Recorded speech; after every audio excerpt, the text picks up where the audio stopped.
करवीर तालुक्यातील बालिंगा इथल्या नदी परिसरात मोकळा माळ आहे। तिथल्या अंधाराचा फायदा घेऊन मद्यप्राशन, अंमली पदार्थ सेवन आणि गुन्हेगारी कृत्यात वाढ झाली आहे। त्यामुळे या परिसरातील रहिवाशांना त्याचा त्रास होऊ लागलाय।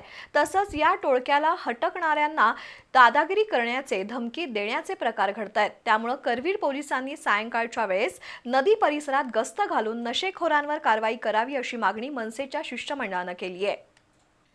करवीर तालुक्यातील बालिंगा इथल्या नदी आणि नवीन कॉलनी परिसरात पडीक असलेल्या रिकाम्या जागेचा गैरफायदा घेऊन सायंकाळच्या वेळेस अनेक तरुण ओपन बार करतात। तिथंच अंमली पदार्थांचं सेवन करतात। हे तरुण गुटखा, मावा आणि सिगारेट या व्यसनांच्या आहारी गेलेत। मद्याच्या किमती वाढल्यानं या तरुणांनी भोगावती नदीकाठ, पंपिंग स्टेशन, बालिंगा पूल परिसराला अड्डा बनवलाय।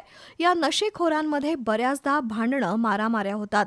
त्याचबरोबर स्थानिक रहिवाशांनी त्यांना समजावण्याचा प्रयत्न केला हे तरुण दादागिरी आणि धमकी देतात। त्यामुळे अशा नशेखोर आणि गुंड तरुणांचा करवीर पोलिसांनी बंदोबस्त करावा, बार हॉटेल्सच्या वेळांवर बंधनं आणावीत, अंमली पदार्थ विक्रेत्यांचं रॅकेट उद्ध्वस्त करावा अशी मागणी महाराष्ट्र नवनिर्माण सेनेच्या अमित पाटील, संदीप खाडे, निलेश धुमा, यशवंत तानुगडे, राहुल खाडे यांनी करवीर पोलिसांकडे केली आहे। त्यावर कारवाई करण्याचं आश्वासन पोलिसांकडून मनसेच्या शिष्टमंडळाला देण्यात आलंय।